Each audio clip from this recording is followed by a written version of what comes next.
Just as China passed Japan in gross domestic product to become second in the world only to the United States, 81 Kentucky business representatives embarked on the Kentucky Chamber's first international business mission. Delegates visited 4 Chinese cities during the 10-day trip in September. These included Beijing, Shanghai, Suzhou, and Hangzhou.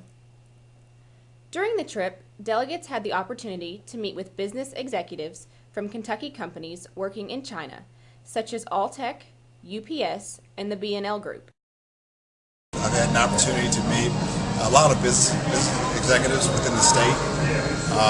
While here in China, I've had an opportunity to learn so much about the Chinese culture, as well as how to do business in China.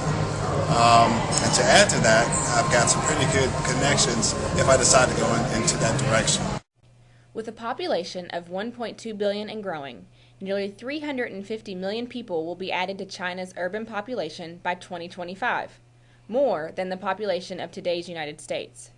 The increasing size of China's middle class, and therefore the country's buying power, serves as an enormous export opportunity to Kentucky businesses.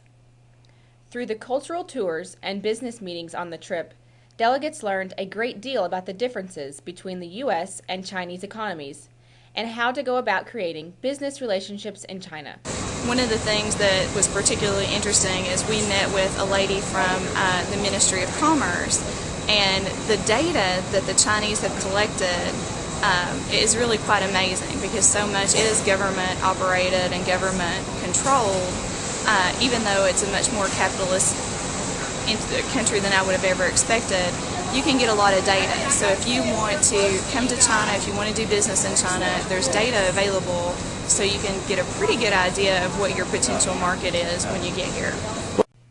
Delegates from all regions of Kentucky represented several different business sectors of the state and spent time during the trip learning not just about the business side of China, but also the country's rich culture.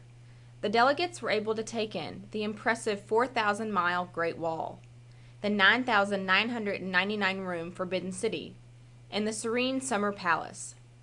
Other experiences included a boat ride along Suzhou's Grand Canal, a man-made waterway built 1,300 years ago, lined by traditional Chinese homes and communities.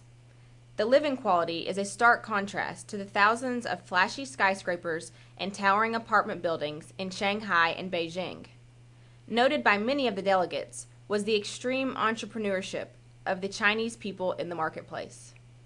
I think they have a spirit of entrepreneurship, especially when you go into the inner city and do the marketing and shopaholic like myself. Watching the aggressiveness and being able, and the persistence, and actually in one breath thinking enough, but in another thinking I appreciate their due diligence and their strive to make sure that they make the sale, so I like it.